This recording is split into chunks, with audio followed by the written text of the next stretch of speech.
Yeah? Okay. So what I like about this topic is that you really did cover most of it last year already, and there's only a couple additions with derivatives and integrals in order to add on to the material that you already know. So chapter 7 is about work, and then chapter 8 is about energy. We're going to put those together, work and energy.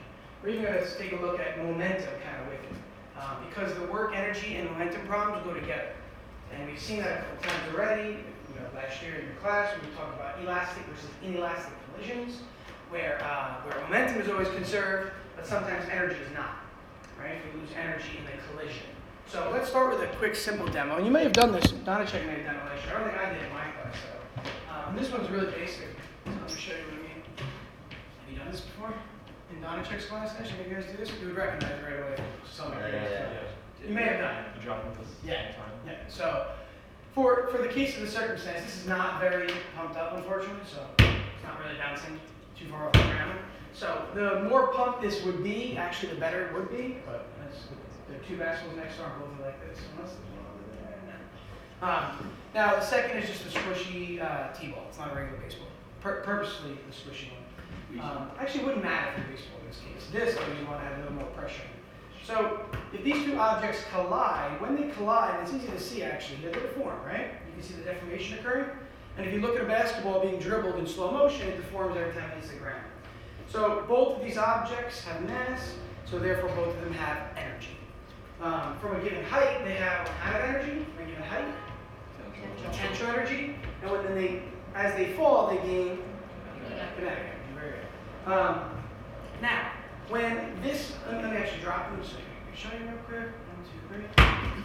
1, 2, 3. So where did the little acceleration on the T-ball come from? Where did the acceleration come from on there? Okay, bounce back force of the ball. Any more physics terms? The ball compressed, it exerted more force going up onto the baseball. I don't know, That's a great example. Right? The ball compressed, which acts like a spring, right? Because it compresses or expands, and then it exerted a force on the baseball. Very good. That's exactly right. I do the same thing with a tennis racket. If you put a ball in the racket and drop the racket, then the ball shoots up and you can hit it.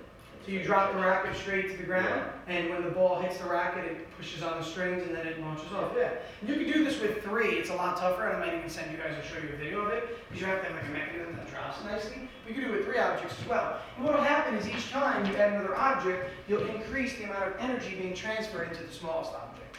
Because now it's 2 objects, elastic energy, that's being converted into kinetic energy. So the key here is that we have to recognize we have different types of energy, right? So you already said we've got potential energy that's a function of height. Some books call that gravitational potential energy, because gravity is what gives it energy. You have the energy of motion, which we're calling kinetic energy. And then you have the energy of position or state of being. And that position or state of being is elastic energy. Okay, so let's write down formulas. The first one, and this should be a review for these formulas to start. Then I want to get into where you're going to see this. So the first formula we're going to look at again is potential energy that's gravitational. Some books call it capital U, and that's simply mg delta y. And that's if we want to see the change in potential energy. If we want to see what the current potential energy is, we can just do mg times y to get the energy at that height. Again, this is for change in potential. This is chapter 7. This is chapter 7. Yeah, we're going to put 7 and 8 together, though, because 7 is kinetic energy and work, and then 8 is potential energy, so we're not going to split them up. Kinetic energy here is going to be a function of velocity, and that's 1/2 mv squared. By the way, potential energy is usually delta because there's usually something falling, right? That's why I'm putting the delta there. Yes, again, we can find the potential energy at a given moment or a given height by using mgy. Kinetic energy is usually the energy at a specific moment because we're trying to find the velocity at an instant. So we see that we use kinetic energy without the delta. When we have a delta there, though, we'll talk about where that plays a role with work. And a lot of you remember the work kinetic energy theorem that plays a role. The third type of potential energy that is elastic is 1/2 kx squared. Now, we have not talked about springs yet this year. So this is our introduction or our quick blurb about springs and going back to Hooke's law and describing Hooke's law. So we already talked about forces in chapters, 4, 5, and 6, I think, all 3 of them, or 5 and 6. And what we ignored or didn't talk about is Hooke's law. So let's write down Hooke's law at the top here. And Hooke's law tells us a force stored in a spring is equal to negative kx. Yep, it's not squared. Negative kx.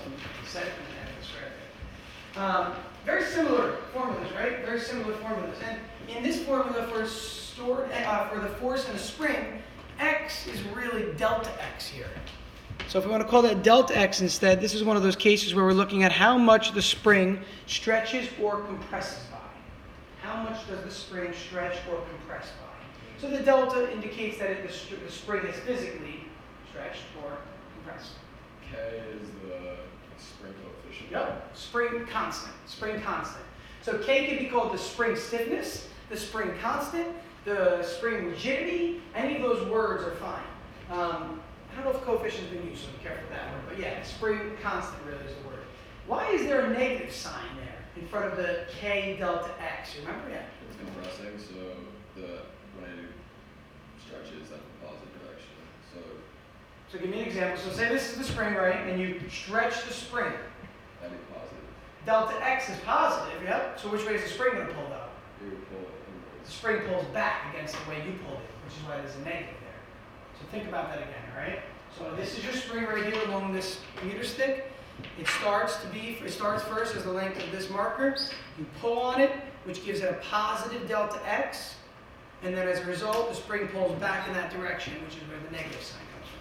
So whichever direction you push or pull on a spring, the force is exerted in the opposite direction. That's where the negative sign comes from in this formula. So this is Hooke's law. And Hooke's law allows us to figure out the spring constant. There's a good chance on an AP exam that if the problem is, say, 4 or 5 steps long, and they don't give you the K value, they'll give you an amount of force being applied to a spring, the delta X value to solve for K, and then that K could then later be used for your potential energy elastic problem. Okay, so a lot of the time you solve for K in Hooke's law. Matt? What is the X in the potential energy? It's the same thing as the other X. So if we want to call that delta X, we can do that as well. Yep. And that's just how far the spring is stretching. Or stretching or Or compressing. compressing. Always either or, right? So notice the delta X in this formula. Does it matter whether it's negative or positive? Why not? It's squared, right? So no matter what, for potential energy in a spring, we know that we're squaring the delta X. So whether it's compressed or stretched, the energy stored is a positive amount of energy. Okay? So that's the only thing we really look at with negative energy. It's the one main thing that we think of as negative energy. Where's energy sometimes lost? Because we're like, oh, energy can't be lost nor gained. That's mechanical energy, right? Collision. In collisions, this occurs. You have a heat beam generator? What is it? Heat beam generator? Yeah, thermal energy. Some sort of frictional energy is where we have a negative energy amount. And we'll see that with the work kinetic energy theorem, because if we know an object is moving this way, which way does friction act? Well, it acts this way. And that's an angle of 180 degrees, and the work kinetic energy theorem, or work, is Ft cosine theta, cosine of 180 is -1. So really, thermal energy or frictional energy is where we'll have a negative energy. And by negative, I just mean energy loss. Okay? So it could be positive too, right? What's that? Thermal energy. Could thermal energy be positive? The work done by friction could be positive for rolling friction. That's the one circumstance we're going to talk about that with, for rolling friction. Okay, so the last formula to write down is the formula for work. Work equals F times D times cosine theta.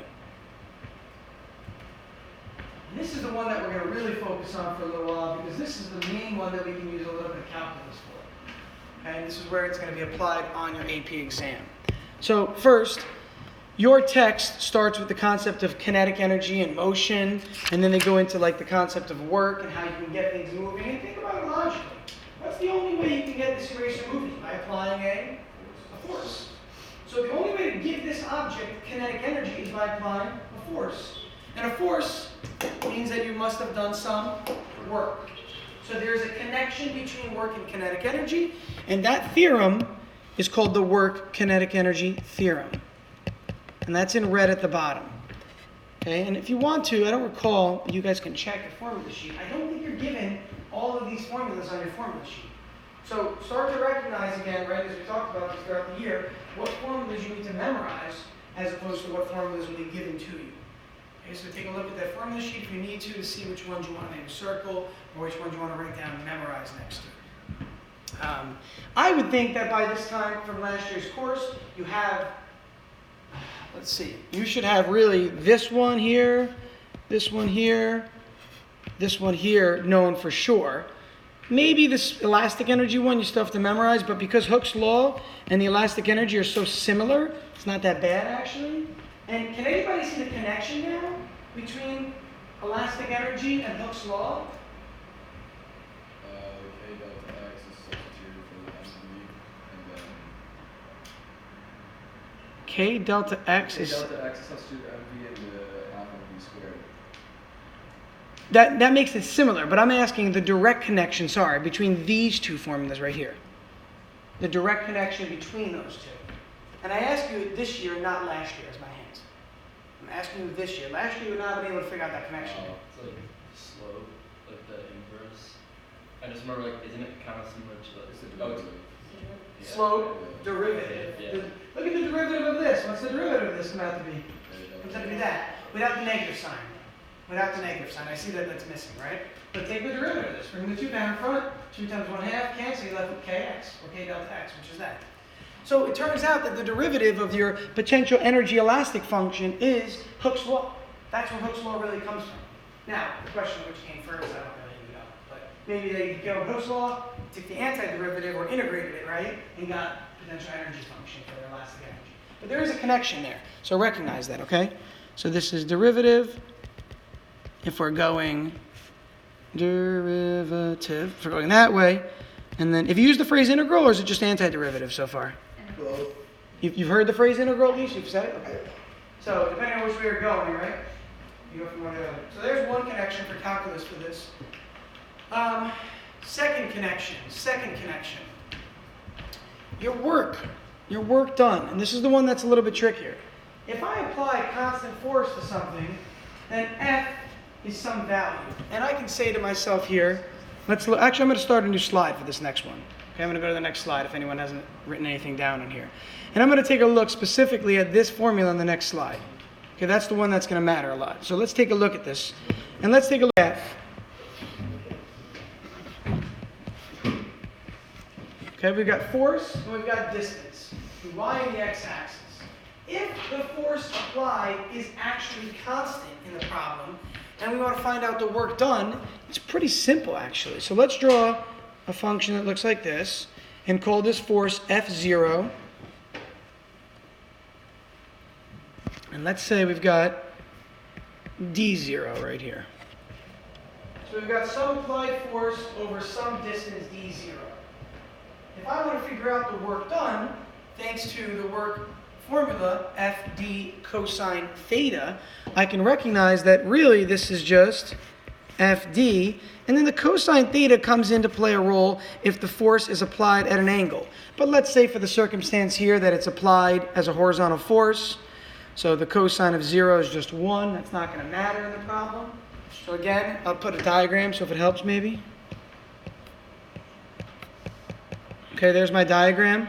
And here's what's happening. The object is moving from there to there. Okay, and we'll call that distance D0. So this object is moving. Notice, by the way, I started and ended at the center of mass. In the AP exam, that is important. If you show some sort of diagram of motion, beginning to beginning, or center to center, or end to end. But you don't start at the beginning of one object, or the object, and then draw your displacement vector at the end of that object, because then you'd be adding in these extra distances right here. So let's just keep that in the back of our mind for diagrams. Now for this problem, what we'll notice is that this force is applied over distance. Cosine of theta is really cosine of 0, which is 1. So if I want to figure out the work done, it's simply F0 times D0. It's F0 times D0. So make the connection to calculus now. What are we really looking at? If it's F0 times D0. what are we really looking at? And use the graph if it helps you here. F0 times D0. Is that like f of x times dx, essentially? Essentially, yeah. It's like the function f of x times dx. Now, in this case, we don't have a small, infinitesimally small width dx, right? So we will get to that in a second, but more generally speaking. Wouldn't that be the integral? Yeah, which is f of x times d of x. So specifically in this diagram, what shape are we looking at? Yeah, Yeah. shade in, right? Take a look at this area right here. That area, well, what's the height of the function? The height of the function is f0. What's the width of the function? d0. So if I multiply f0 times d0, I'm getting the area under the curve. So it turns out that work is really the integral. The integral. So with a constant force, this problem is really simple, and this is it right here, with a constant force. But now, if I take the same application or the same scenario, take the same scenario and instead I draw a force function.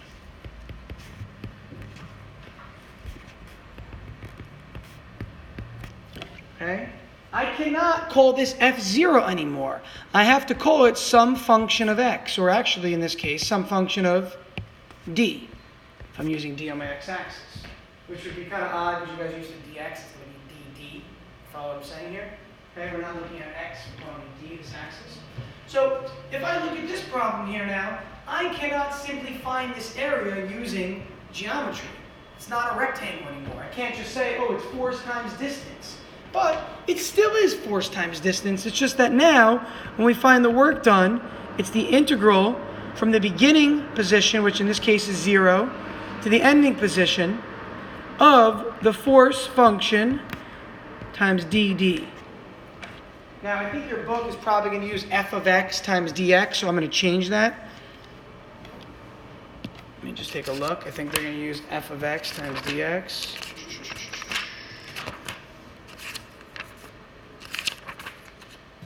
Here we go, variable force. Yeah, they're using f of x times dx. So to be consistent, change this right here. You can leave d0 there, that's fine.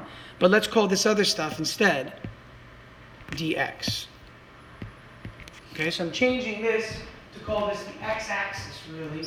And I'm calling this dx. And makes this right here also, this d, makes this f of x.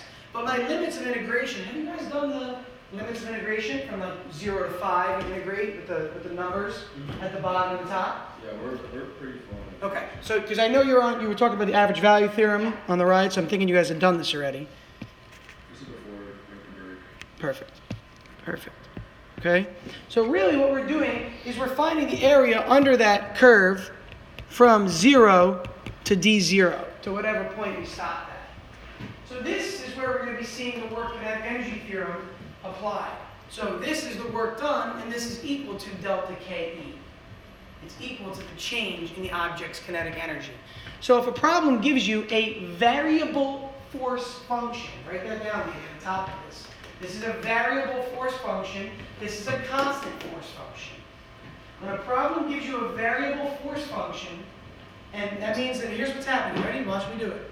I push hard, slow down, push harder, push faster, slow down, push faster. My force is varying. It's changing. I can't find the work done. I could, what can I do? I can use Riemann sums, right? And I can break this into a lot of little linear functions and piecewise functions and find all those areas of trapezoids. Have you guys done trapezoidal method or just rectangles, right? Yeah, whatever it is, rectangular, trapezoidal, because trapezoids work really well, by the way, for integration. You learn that in the college calculus.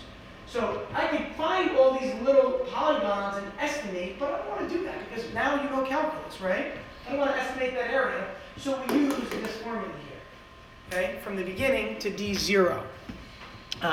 I'm calling d0 some arbitrary distance. Your book says go from x0 to x, meaning from initial to final, right? Initial position to your final position. The AP exam likes to give these problems as part 1s. You'll see that a lot, not part 2s. If they're in part 2s, it'll be obviously a sub-part of the problem. But this is a very useful multiple choice problem where they give you a force function, you're given the graph or you're given the actual function itself, You can integrate it by hand or on your calculator, which I would absolutely integrate on the calculator. If you don't know how to do it yet, we'll go over that.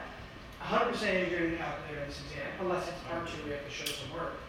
And then what it'll do is, it'll be like, well, that's the amount of work done. Determine the change in velocity of the object.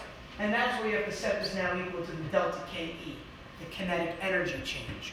So a lot of the time, we look at the work kinetic energy theorem, and we say, yeah, work equals delta KE. Well, the work that we might end up using would probably be this formula right here that goes in for W. That goes in for W. What else? That's the application for work. I want to also talk about the application for power. Just see if there's anything I'm jumping through. What I'm trying to do today is kind of cover the stuff you've done last year, but also give you like a twist, right? So you see where the calculus knowledge is applied to. Oh, Wandell was that? Is that Chris? Is that? Yeah. I didn't realize that. Okay, this is Chris. All right. So we'll look at power now. I want to make sure I'm not forgetting anything in here. Gravitational, good. Good.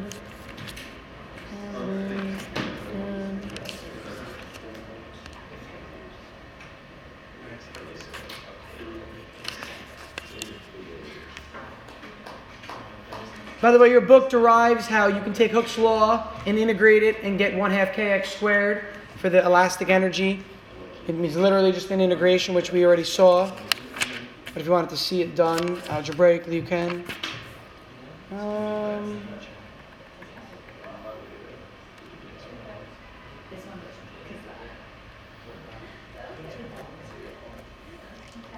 Let me show you one quick. This is probably pretty important. Not that you need to be able to do it on the exam, but so you understand where it comes from.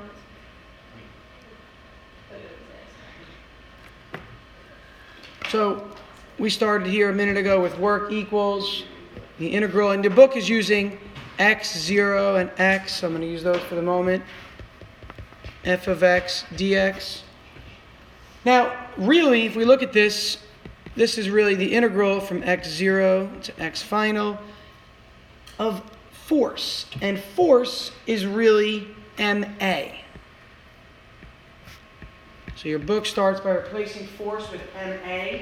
We did this last year in my course. We didn't use integrals, so you might see some similarities. And we're just going to come up with the kinetic energy work theorem. Let's see.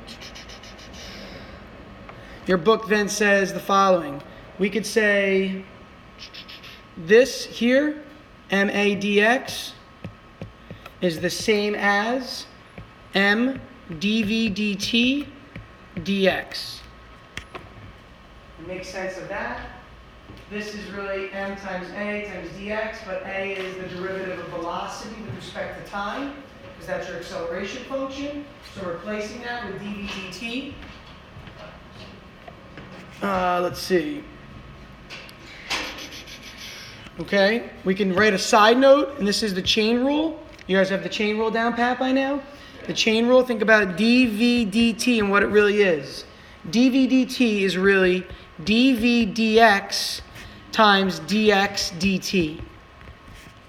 And think about that logically. The dx's cancel, right? This is actually just algebra, even though it's derivative chain rule. It's just algebraic cancellations of dx. So you could probably expect what we're going to do here for the next part. So we could take, let's see, this is going to be ma times dx still. And this is going to be, this function here is really v. Right, take a look. This dx dt is really v, if you think about that logically, because it's the derivative of position with respect to time. So I can replace this dv dt with this entire expression here. So I'm going to take this expression and replace it in for dv dt right there. So we've got m dv dx times v times dx. So again, I'm replacing dv dt with dv dx times velocity, which is right there. And then we can notice what happens here on this side. The dx's both drop off in this case. So this formula becomes ma dx equals m dv times v. These dx's cancel right here and here. We're going to nicely rearrange it and move the v over. All right, we'll move the v over to the left, to the front as a coefficient, or as a, not a coefficient, sorry, as an integrand before we integrate. So I'm going to just rewrite it. I'm switching v and dv. All right, switching these two right here. And now at this point, what we'll notice is that we can look at this problem and recognize that this can be integrated. This part, or this problem here, can definitely be integrated. And what's interesting to notice is this. On the left-hand side, if we were to integrate this, this becomes the integral from x0 to x of ma dx. And this becomes the integral. And on this side, we're going from a starting velocity to an ending velocity. So what are my limitations going to be? What are my limits going to be for the next one over here? What am I going to write instead? V0 to V. Yep. From v0 to v, some initial velocity to final velocity of mv dv. Well, we already made a statement earlier, and we've got to go back to the beginning to see it, that this is work, right? So this whole thing that we've been deriving is really work. That's all it is. So we could replace this entire integrand on the left with work by definition. This is just work. And on the right-hand side, what does that integrand, or what does that integration yield? What's the integral of mv going to be? 1/2 mv squared. 1/2 mv squared. Integrate, right? Raise this up by 1, makes it squared, and divide by that new 2. You've done the integral for the power rule by now, for sure. So v is your variable of integration. So when we integrate this, this becomes, again, raise it up to a 2, right? And then divide by 2. I'm going to erase that in a second. But that's what we're doing, right? We're going to raise it up a power and divide by the new power. That's the power rule. So it's going to be on the next line. We're going to write that. mv squared over 2. And what are my limits of integration? From v, 0 to v. Okay, from v0 to v. I was running out of space, so this is what she wanted to do. Okay? And then what do we do with those limits? According to the fundamental theorem of calculus, what do we do? Subtract the second one first. Yeah, you subtract the second one applied in here from the first one applied in here. Very good. So really, what does this become as a result? This becomes work equals mv squared over 2 minus mv0 squared over 2. And there's the work kinetic energy theorem. Work equals change in kinetic energy. Final kinetic energy minus initial kinetic energy. Okay, final minus initial.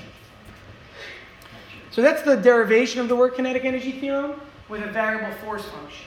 Last year I did it with a constant force. We got the same result. We got W equals delta KE. And it's the exact same thing here again.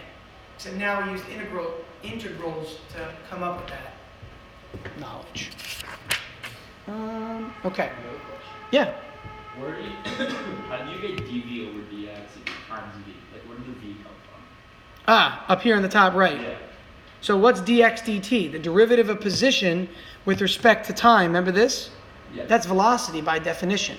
So instead of using dv dt, we broke it up into dv dx, which is this, times dx dt. Because Matt, watch what I'm going to do. Look at the top right there. These dx's cancel, don't they really? Yeah. So isn't this still just dv dt, which is what this is? Yeah. So instead of using dv dt, we replaced dv dt right here with this expression, which is really this expression, which is why I'm saying that goes in for dv dt, which is where this comes from right here. So it's substitution method. I'm replacing dv dt with dv dx times v. It's a lot of dv dx in that statement, but you should be used to that by now from calculus. You should hear these phrases a lot. What is so dx over dt is velocity, but what is what is dv over dx? Like what is that?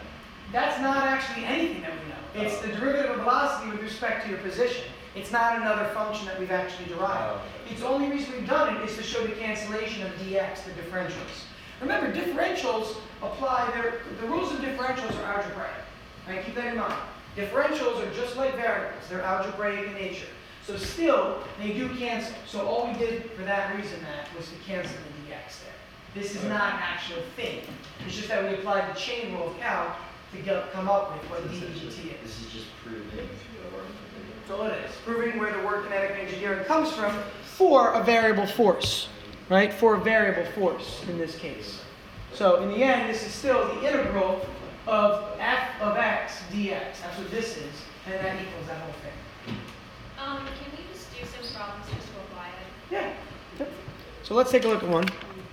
So your book has a good example of the variable force and work done. So let's take a look at the example itself. This is on page 165. Well, technically it's on the bottom page 164. It says the following. A block slides along a frictionless floor and acts as a force acts on it, starting at x1 equals 0 and x3 equals 6.5. So it's starting at this position of 0 and ending at a position of 6.5. We're told that a force acts on it. As the block moves, the magnitude and direction of the force varies. Not only the magnitude, but the direction varies. So the force is positive, and then suddenly maybe it's negative. So the force is physically going to vary here. Let's see. Wait, Says- where is this problem? Page 164 to 165. The very bottom of 164 is where it starts. And it's all into 165. It says, for example, from x equals 0 to x equals 1, the force is positive in the positive direction and increases in magnitude from 0 to 40. So let's take a look at that. So from, again, 0 to 1 meter. So here's 1 meter. This is my x-axis here. This is my force. And we're told that it goes up to 40 from 0 to 1 meter.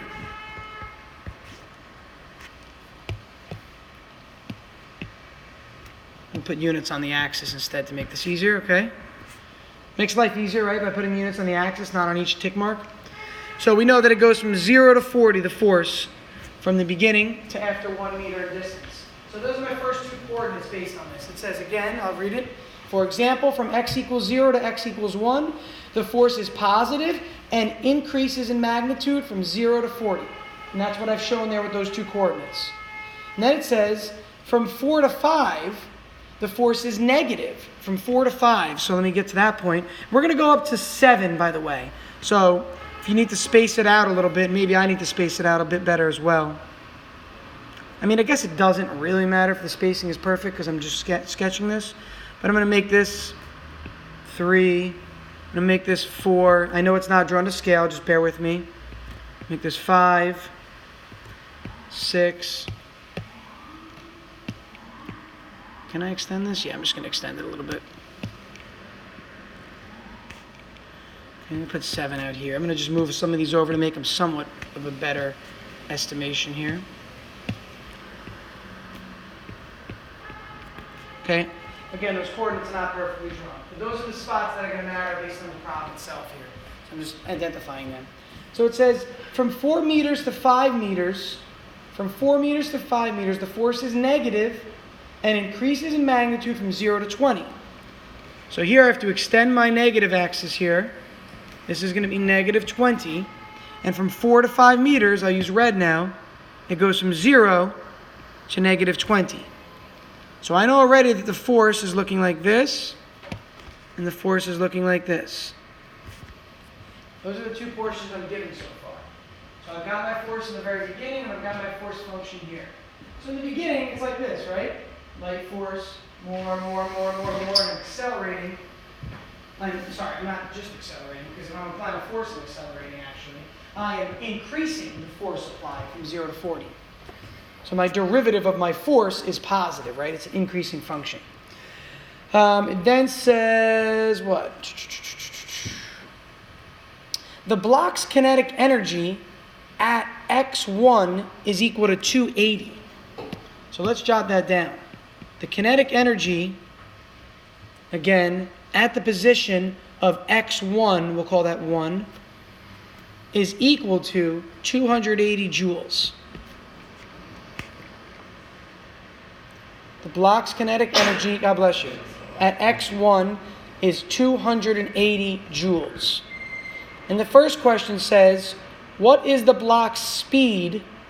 What is the block's speed at x equals 0, x equals 4, and x equals 6.5.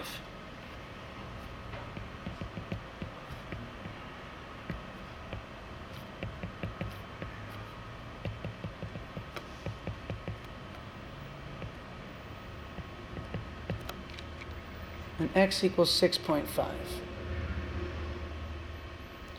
So let me just take a look if they give you the entire diagram. Yeah.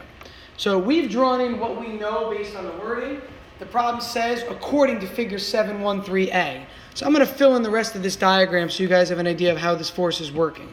But it was good that we did it the first way to show what's physically happening in those two regions. But the rest of the force function looks like the following. From 1 to 3, it's a constant function. Okay? From 1 to 3, it's a constant force.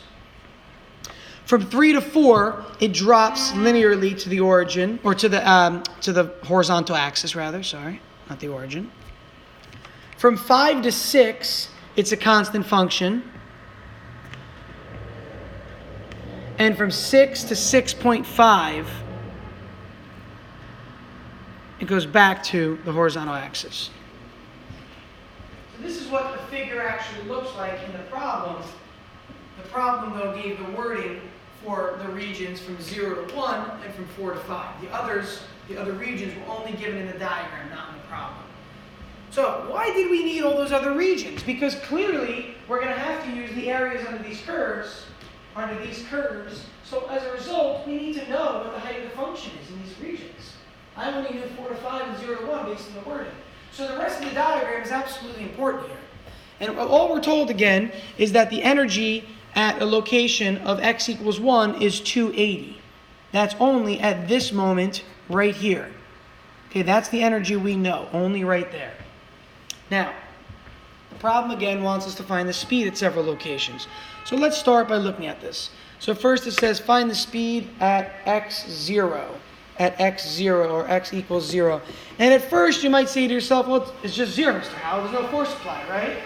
So right away, I would personally think this is going to be 0 because no force is applied. It's not moving. But that's not necessarily true. This problem only tells us about what's happening from a certain location onward. It could have been moving previously and then a force was applied. I mean, think about like a running back, right? A running back is running for a touchdown, and maybe a cornerback catches up and jumps on his back. Well, the person has velocity, and then you jump on their back and apply force. So this force could have started being applied when there was motion in the beginning. So don't let this problem mislead you and say, the speed at 0 must be 0 because there's no force applied right now. It could have started with some speed. And the question is, how do we figure it out? We have to backtrack because we know it's 280 as an energy here and figure out what energy it has here. Regardless of the speed before the speed at that point is like different or it's the same. At what point? At 0. The speed at 0 can be some number. It absolutely can be some number. Because remember, this is distance along the x-axis, right? This is x as a function of meters, or x in terms of meters here. So this absolutely can have velocity in the beginning. Let me show you why I make that statement, okay? How is it possible for the object to have 280 joules of energy right here? Well, what did we say the work kinetic energy theorem tells us? The work kinetic energy theorem says the work done is equal to the change in kinetic energy. Well, the work done is really the integral of the force function with respect to x, and that's still equal to the change in kinetic energy. And where are we going? From where to where? From where to where are we going? From what x position to what x position are we interested in for the first part? For the first part. 0 to 1 meters. So we know the change in kinetic energy from 0 to 1 meters is some value. Well, because it's a triangle, it makes life easy, right? This problem is not given as a force function, they're giving you the graph. So you're not going to actually have to integrate here. Because the integral from 0 to 1 of f of x dx is really just that. That's all it is. It's that area, and it's a triangle.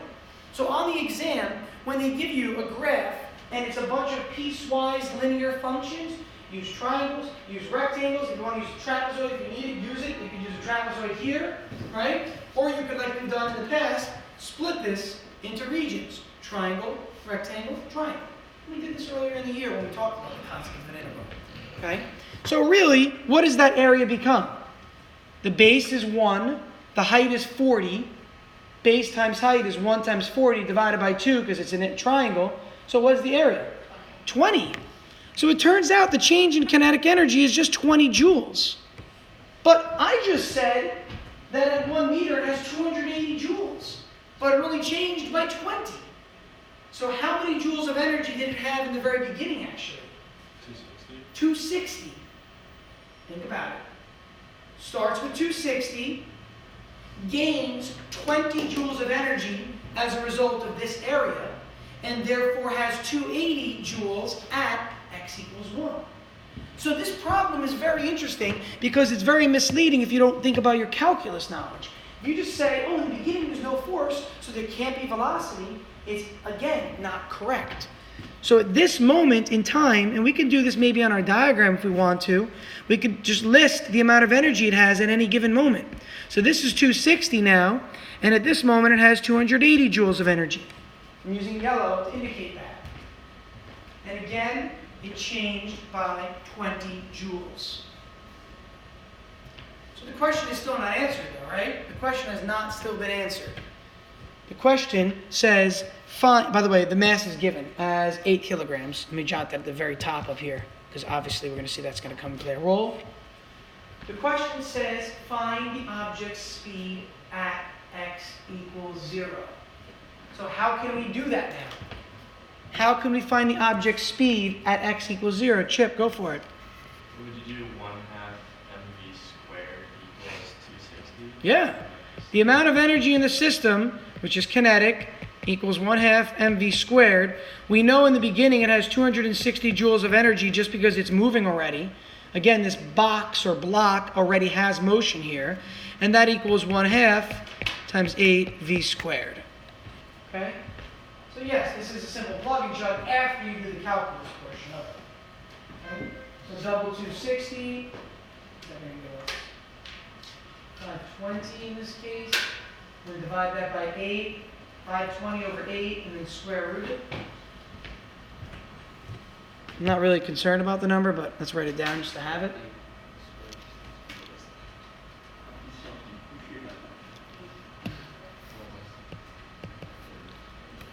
What do we get? 8 meters per second. Oh, it turned out to be 8 meters per second.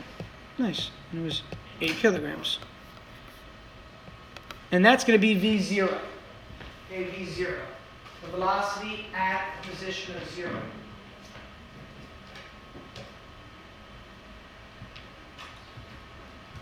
So the whole idea here is that the integral of force function gives us work done, and the work done turns into kinetic energy.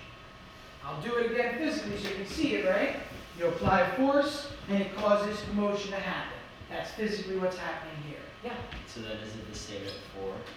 Well, let's figure it out. Let's find out what's happening. At 4, what is the overall integral? We have to figure that number out.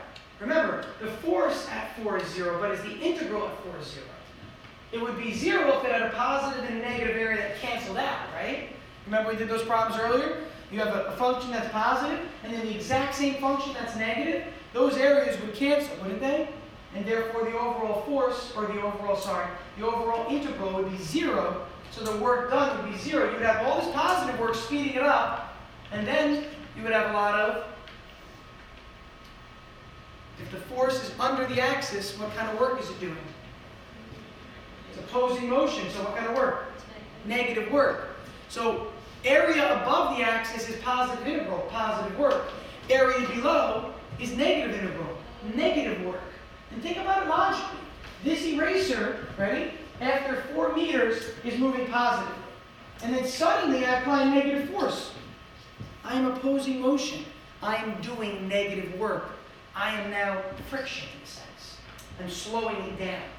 So at a distance of 4 meters, we need to figure out the velocity. So what I would do, right, is you could do it two ways. You could find the velocity at 1 meter, if you wanted to, with the 280 joules. Then find this resulting area and see what the new velocity would be. But I don't think that makes sense because we're not asked about the velocity at 1 meter. So why find it, right? We know the velocity at the beginning. So let's utilize that knowledge to help us. So instead, let's do this. Let's look at this entire area here. And what is that area going to be? The integral from 0 to 4 of f of x dx. What is that number going to be? Well, I'm going to use trapezoids because I personally like trapezoids.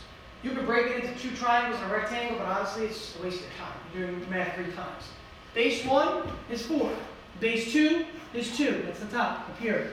So we got 4 plus 2. We average those bases. So if you're not sure about your area of a trapezoid, it's 1/2 base 1 plus base 2 times the height. This is the area of a trapezoid. So 1/2 times 4 plus 2 times the height of 40. That's going to be half of 6 is 3. That's 120 joules. You've got to be able to do a trapezoid area because honestly, you break it into triangles and rectangles all day long, you're just making the test longer on yourself. And you guys saw already on that mock exam, right? A minute and change per problem. You don't want to have to be breaking it into 7 different shapes when you can use one trapezoid or something similar. So 120 joules of work is done from beginning here to 4 meters. So how much energy does this particle, block, object, whatever, have at 4 meters? How much energy does it have at 4 meters? Max? 380 joules. Yeah, in this case, it's going to be 380 joules here. Because again, what did Max do? He took the starting energy of 260. He added on the 120 joules of energy it gained from this area under the curve and did 260 plus 120, yielding this 380.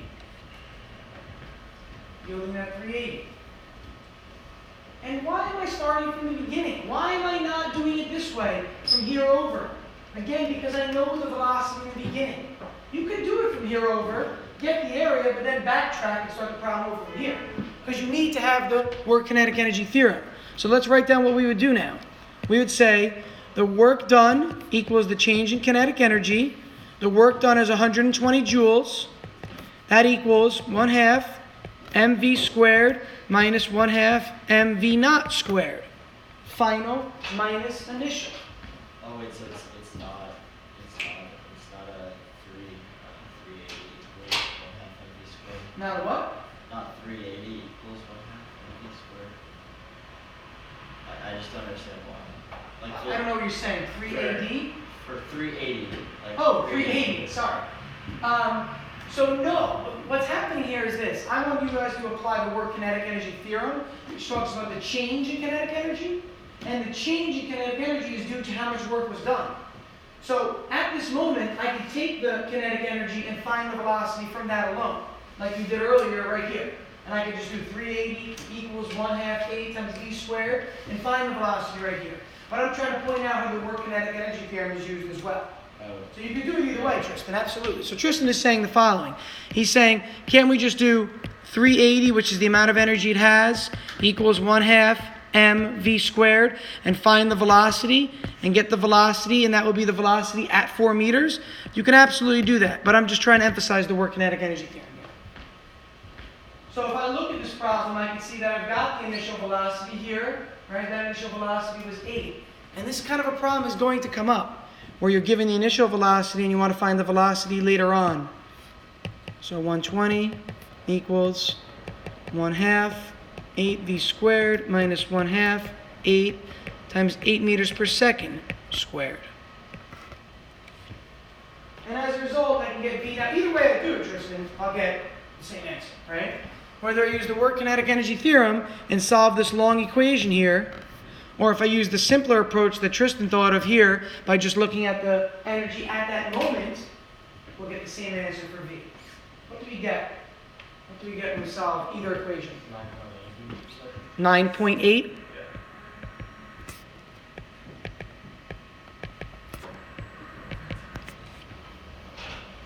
So again, what are we doing? We're we're estimating, we're approaching, we're determining the value of the velocity or speed at 4 meters.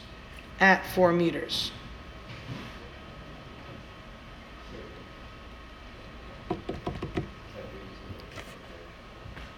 So it's important to recognize that these approaches are both valid. If it were a question on an exam that asks for a quick velocity at a moment and you have the energy, definitely use this idea. If the problem, though, did not give you something about the energy at that moment, but you knew the area under the curve and you knew the starting velocity, you could find the final velocity from that. So I want you to see both approaches in this problem. There may come a time where you don't have the actual energy of 380, but you know that this area is 120. So you know that it goes from 120 in area, that's going to be the work done. If you had a starting velocity in the problem given, you could then find the final velocity, which is the velocity here at 4 meters of 9.8. The last part of the problem asks us to find the velocity at 6.5. Actually, it says speed, right? Yeah, it says speed. But at 6.5, so what am I going to have to do for this last portion? What do I have to do for the last portion to get it at 6.5? What are you thinking, Max? Calculate the area of that trapezoid and then subtract it from 380. Agreed. Does that make sense why we're doing the area of the other trapezoid now? So from 4 to 6.5, it's a negative integral, so therefore we have to subtract it from the energy of the system, or the kinetic energy of the object.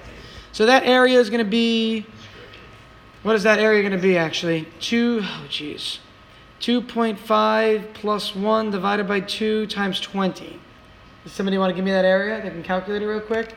The area I'm highlighting in green, please. 35. What is it? 35. So in this case, negative 35. So what would my energy be at 6.5 then? I'll take away 35 from this 380 right here. So 345. That's the amount of joules it has at that moment. So again, if I want to know the energy at any given moment, find the integral and either add or subtract that integral to the previous energy you had. So as a result, the last part becomes what? See? Last part is saying find the speed at 6.5. So it's got a certain amount of energy at 6.5. And that equals 1/2 mv squared. It's got 345 joules of energy there. The mass is still 8. And V, what will it turn out to be? What is that going to turn out to be?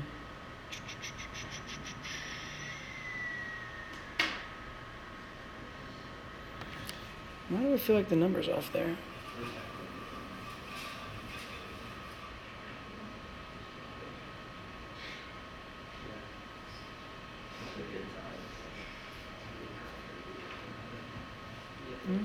Plus 2 times 40, 1/2. What do we get for V in this problem, guys? 9.3.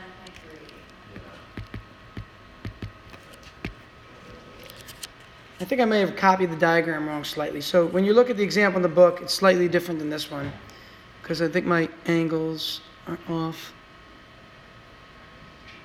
20, 6.5.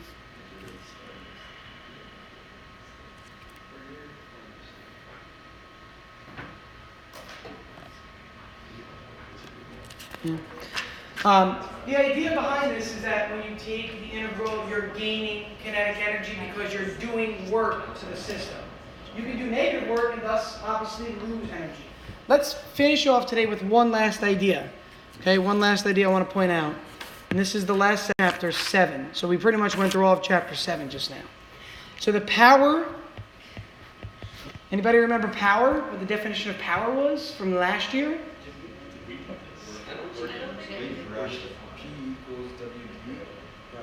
Close. It has to do with work for sure. Power is defined as the rate at which work is done. It's okay. It's okay. So it's a new idea. So ready? I'll give you a simple, easy example. Okay? I'm lifting weights. I take a weight and I lift it really, really, really slow. Okay? As a result, I cause a gain in potential energy. But if I lift it really, really fast, I've done the same gain in potential energy, but I've done it quicker. Agreed?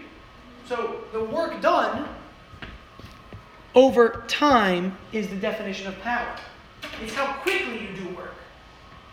You could walk up and down the stairs of Loyola, right? And walk nice and slow. And it won't be too tough. But how many of you have done stairs as an exercise before?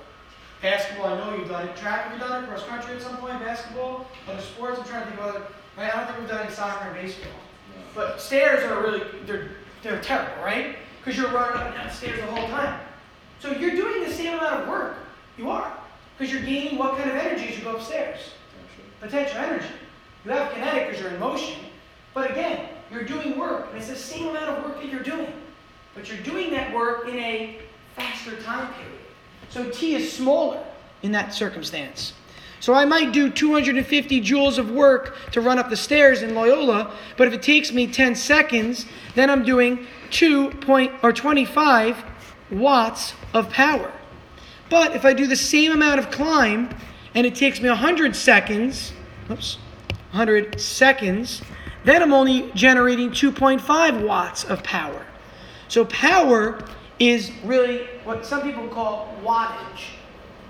The word is not proper or correct, but it is a word that people use all the time. Especially for electrical systems, when you look at a light bulb, you look at the label when you buy it, it says, this is a 60 watt light bulb. This is a 40 watt light bulb. Watts were named after... Watt. Yeah, I'm just going to say. What do you think I was hoping somebody would say? Yeah, the football player. I always think of the football player, Watts. I don't know why. I don't even know who the actual first name of the scientist was. J.J. Watts? So the amount of watts generated is the physical power that you are generating.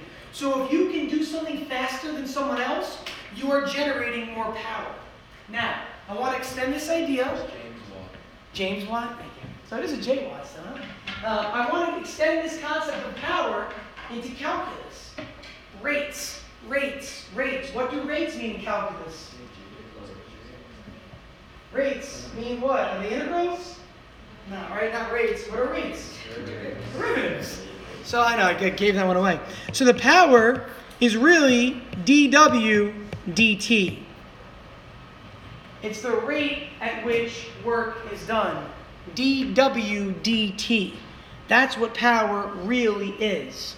The rate at which work is done. Now, luckily enough for us, we can also derive the second part of it, and it's pretty easy to derive.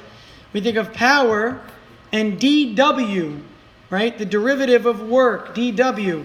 Work is really F cosine theta times d. But if I'm looking at the derivative, I just put a dx instead.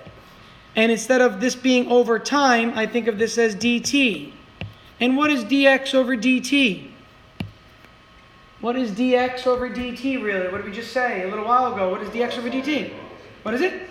Velocity. So if I want to find the power at an instant, I can do the force times cosine theta times the velocity. Our second formula that we'll use here. Okay, so these are two really important formulas to consider. We'll talk more about power because I can understand you guys didn't cover it. It's not a problem. The power is honestly really simple because all you got to know is how much work was done and then it's divided by the time period. That's the only difference from the last things we did. So if you can find work done, you can easily find power because it's just divided by time. It's just divided by time. Now, if we have a work function, then we can take the derivative of that work function with respect to time, and we'll talk more about that in the next class, so I don't go along with this idea. Okay, so here's what I'd like you to do. This is a different homework for once.